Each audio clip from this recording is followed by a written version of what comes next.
a 21-year-old living with cerebral palsy, and I upload every Sunday and Wednesday all about disability awareness and my life with cerebral palsy.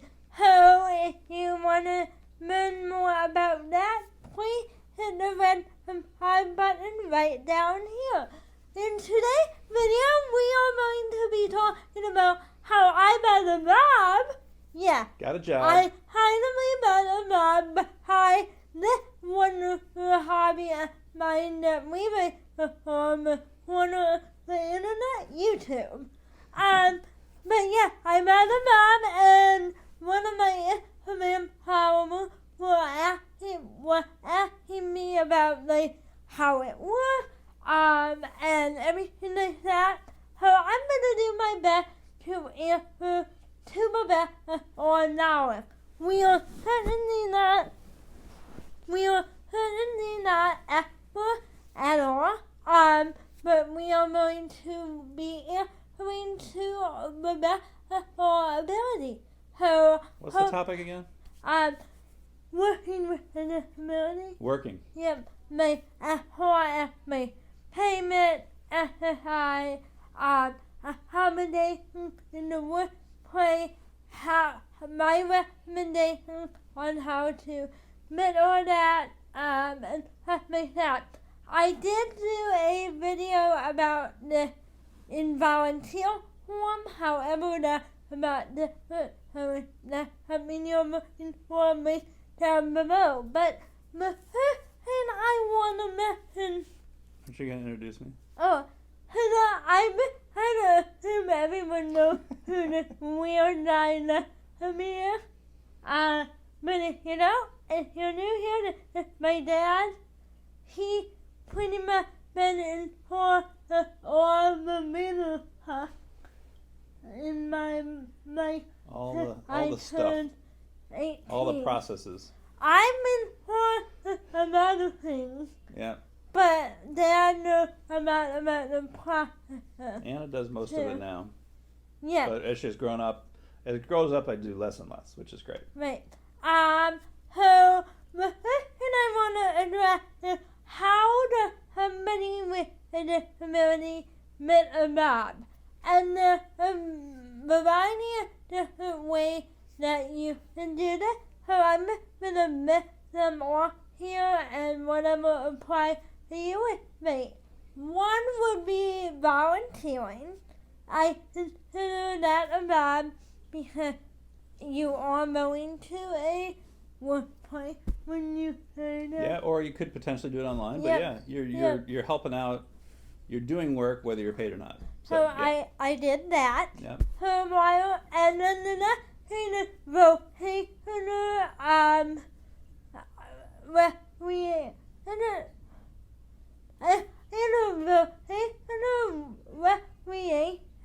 Or vocational services. I don't know what the term is. If you do, maybe in the comments, but that's like more of a school program for those. School programs? Yep, for those who have IDD, which is intellectual developmental disability. So that where your school might arrange for you to go work Yeah.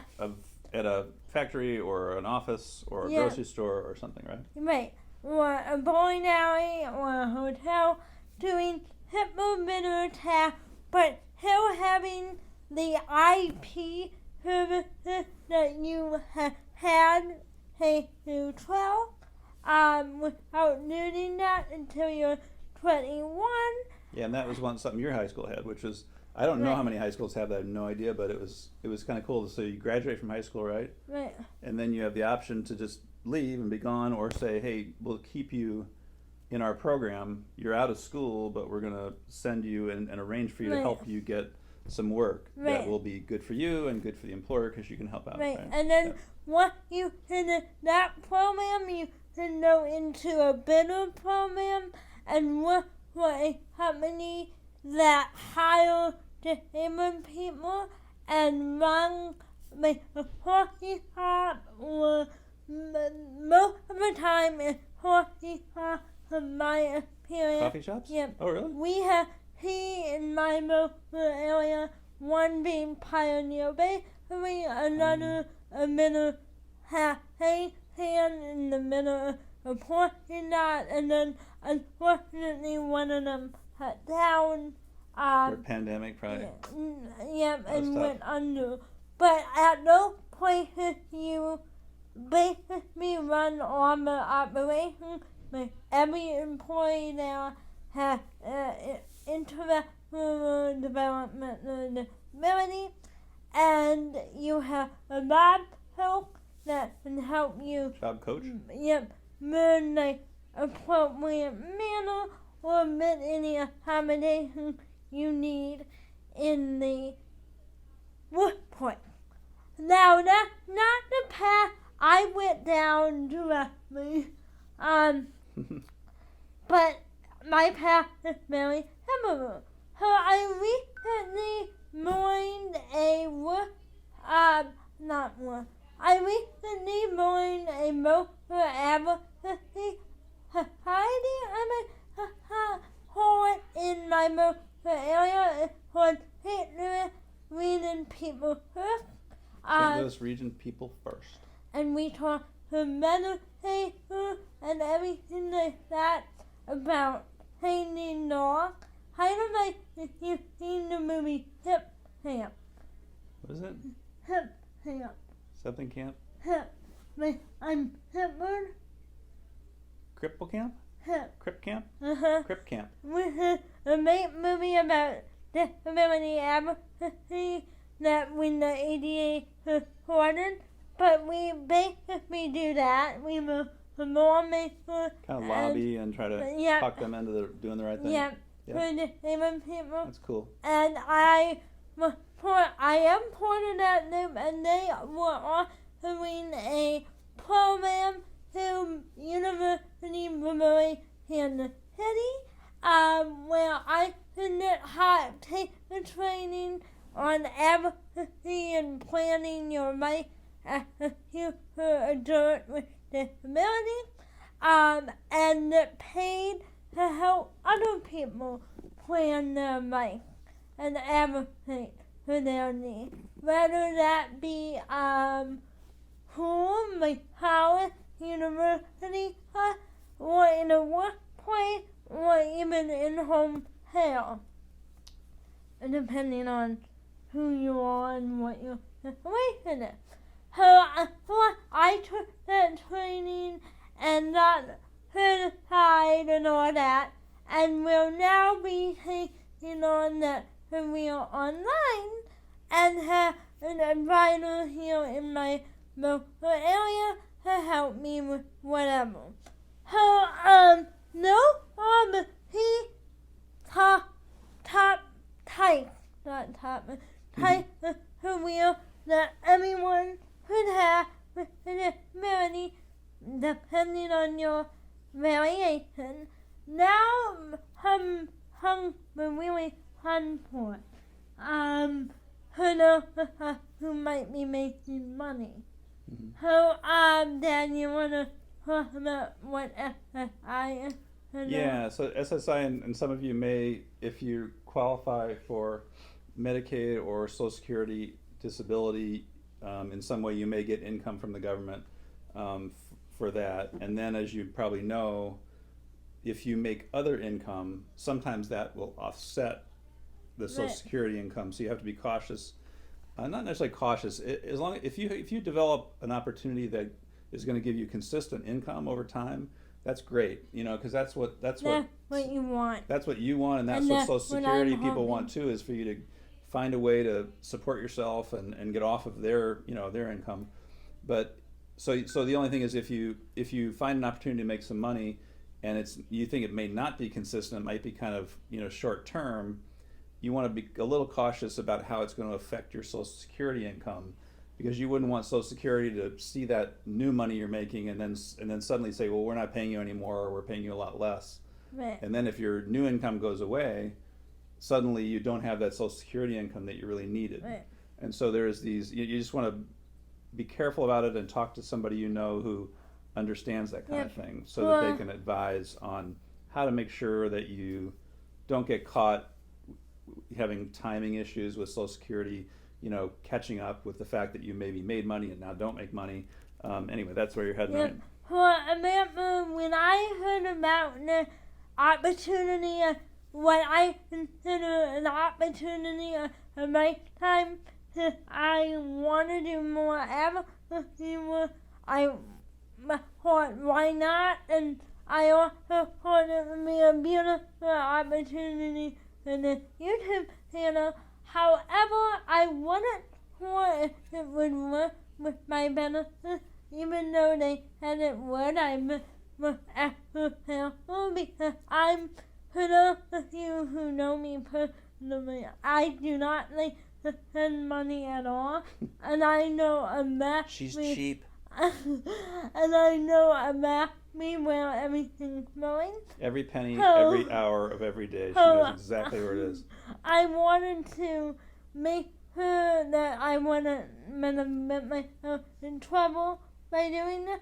So I met with my advocate who's been on my channel so many times, STL Advocacy. Larry Opinski, Super Larry. Yeah, I'll make his video down below. But I met with him and okayed it, so I recommend that if you want to get a paid job with the disability, go ahead and do that, but make sure you meet with some type of advocacy, or I know there are for benefit customers out there that you can meet with. And so yeah, that might. And I guess you could talk to Social Security themselves Yeah. if you need to. And I think if it were me, I would probably talk to somebody on my own first outside of Social Security, just to understand how they see it and how the system works, because the system doesn't always work in a really logical way, and so you want to be careful of like how it really works. So if you have somebody you can lean on, or maybe a not-for-profit that advises, reach out to them and say, hey, if I do this, or if it's the company, the not-for-profit that you may be going to work for, say, do you have somebody I'd talk to understand how this income's going to interface with my Social Security? Yeah. I know UMKC provide me with that. Do they? Okay. And they're the one, UMKC is the one who kind of organizes and owns and sponsors this company, right? Yeah.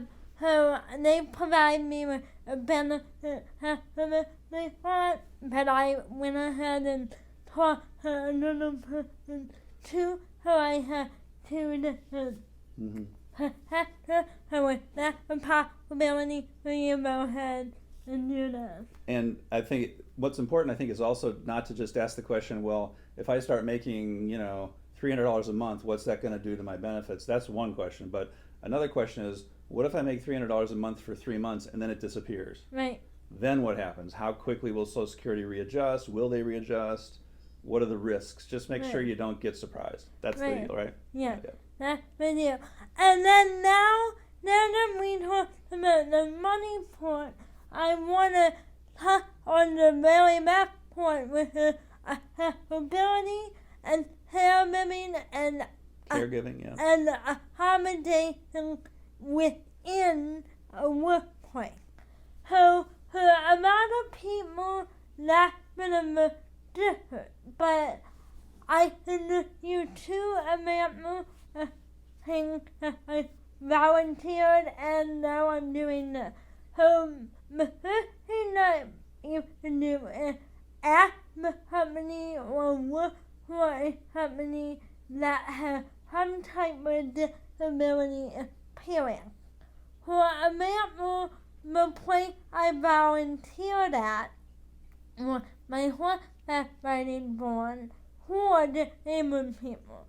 So all the office staff, along with the volunteer that would come in and out of the main office, knew who I was and knew what to do if somebody with a disability needed to go to the bathroom, or I dropped something, or you name it, they would have. They've been there, done that. Yeah. Yep. So that's another thing. Maybe then you don't have bring somebody personally in with you. Another thing, As like a Yeah. assistant or Yeah. another because they're used to dealing with people. Yeah. Right. So that one thing you may want to talk to them, like what I did when I was working in person before the pandemic got horrible. What I told them I'm in a walker, I need to sit down, but when I'm sitting, I'm fine, and I work 1 day a week. That's when I have my ride arranged and everything, transportation-wise. Would that be okay? I'm very honest about what I needed, and that worked out fine. Or another option would be nowadays with the pandemic, in the online direction, I'm able to work this new career purely online. Oh, the advocacy rule? Yeah. Oh, that's pretty amazing. Because it's based on the Kansas City, Oh. UMCC. My boss is in UMCC. Oh, okay. My advisor is here, but my boss is there. But they'll connect you up with Yeah. people you need to help via Zoom or something? Yep, mm-hmm. That's pretty cool. So if you can find a career like that works out very well too, because when I'm on Zoom, I have 2 different windows open, one a note that I can type, and one Zoom, and it works out great. But if you are somebody who is working in the office, I would be like, hey, this is what I need. Meet with the person up front, maybe mow and survey the area before you ask for a viable career there. See the environment, kind of go there, visit. Yeah, because I imagine there are some places that maybe they've never had a disabled person work there, and that's okay. You got to start somewhere. Yeah. But just don't expect too much, and maybe you're going to be teaching them the ropes and how it goes. Versus, so if you find an organization that either deals with disabled people as part of their business, or they've had a lot of employees who are disabled already, like some of the grocery stores in town are very experienced with developmental disabilities, and they have a whole program, and they're all set up. It's just going to be easier, but it doesn't rule out something where it's the first time, because you could be a pioneer and teach them how to do it. So that's something too. Yep, and some of you may be wondering what will happen to people. Nothing. It's going absolutely nowhere. Oh. Yep. My brother randomly walked in here. Almost had a brother enter the room. He turned around and went back. But yeah, I hope this video will help for some of you. If it was, maybe the thumbs up. If you have any more questions, I'm more than happy to do my best to answer them in the comments. And I will see you guys in my next video. Bye! Bye!